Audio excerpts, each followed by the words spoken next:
Funk isn't just music, it's rhythm and attitude. It's a space between the notes and in the world of funk. Few musicians understood that space better than one man. While others chased the spotlight, he built the groove.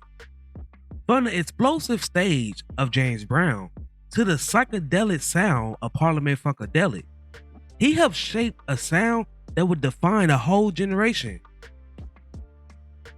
With his broad smile and easygoing demeanor, he rose to prominence as a rhythm guitarist in the funk genre. This artist is one of the most underappreciated funk pioneers. This is the story of the guitarist who made funk feel alive. The centerpiece of today's video is all about Catfish Collins. Now before we start, let's be sure to leave a like on the video, subscribe to the channel, and push that notification bell to be sure you won't miss out on any more uploads. Now without further ado, let's cue that intro.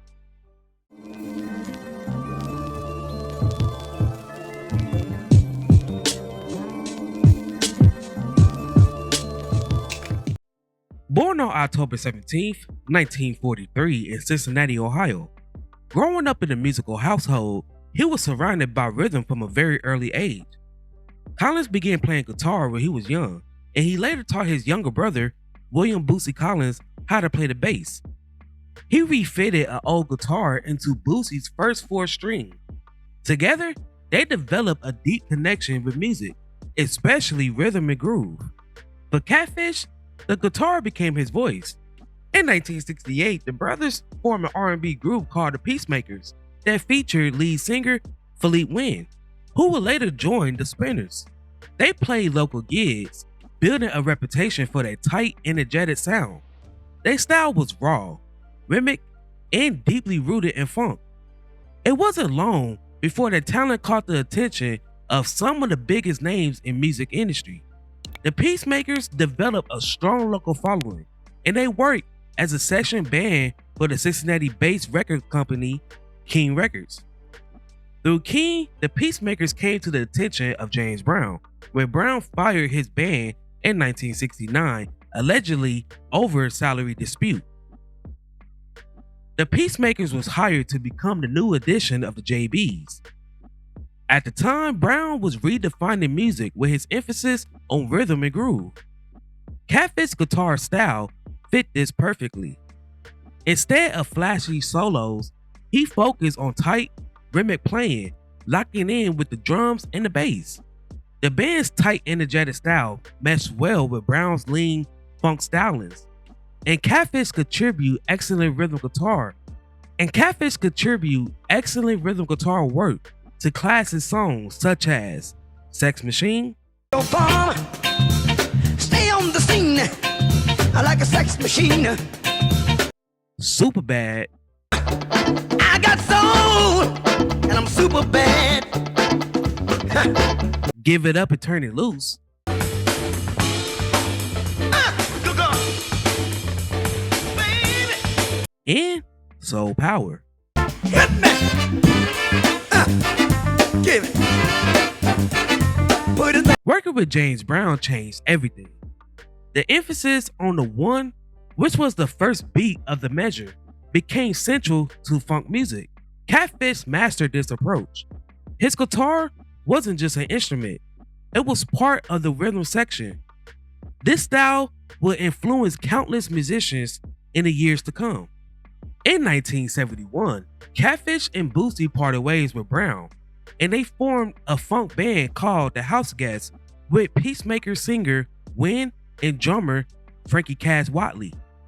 History soon repeated itself again when George Clinton invited Catfish and Boosie to leave their band to join Funkadelic. After leaving James Brown band, Catfish joined Parliament Funkadelic led by George Clinton. This was a different world. When James Brown's sound was disciplined and precise, Parliament Funkadelic was wild, experimental, and boundary pushing. Catfish adapted seamlessly. His guitar became part of the larger sonic landscape that was layered, psychedelic, and deeply funky. With Parliament Funkadelic, Catfish helped create some of the most influential music of all time. The group blended rock, soul, and funk into a sound that was both informative and unforgettable. His playing remained consistent, always serving the groove and always supporting the rhythm. It was this approach that made him one of the most respected guitarists in funk music. Catfish made his debut with the group on their 1972 album, America Eats Is Young. Throughout the 70s, the Collin brothers was an important part of the Parliament Funkadelic axis. Catfish played in various of Parliament Funkadelic bands, including his brothers' Boosie Rubber Band, Parlette, The Brides of Funkenstein, and Brad Wesley and the Horny Horns. Clinton's P-Funk empire faltered in the 80s, and Catfish left Parliament Funkadelic in 1983. His recording career fell by wayside for much of a decade, but he continued to collaborate with Boosie, and in the 90s, he cut sessions with D-Light, H-Bomb, and Freak Bass. In 2007, Catfish and Boosie joined a handful of JBs and Funkadelic alumni to record material for the soundtrack of the hit comedy movie Superbad. Despite his contributions, Catfish was never widely recognized as some of his peers. He wasn't the frontman and he wasn't the flashiest performer, but musicians knew his importance. He was a player's player, which is a guitarist whose influence was felt more than it was seen. On August 6, 2010, Catfish sadly passed away after a long bout with cancer at the age of 66.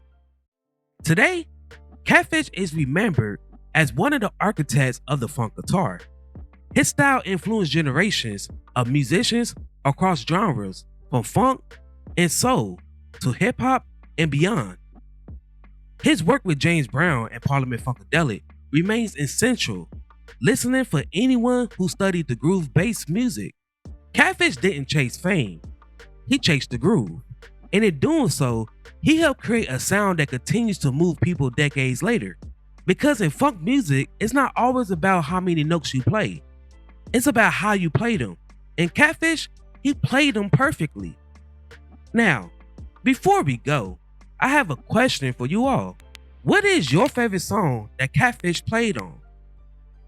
Before I go, I want to take a second to promote my Discord. Over here, I provide a safe space for my supporters. We discuss music of all genres. You can provide me feedback on recent uploads, etc. If that interests you, then go ahead and check me out. The link is in my bio. While I have y'all here, if you would like to support the channel further, then feel free to become a member. By doing so, you help make these videos possible. I thank each and every one of you who supported me along this journey.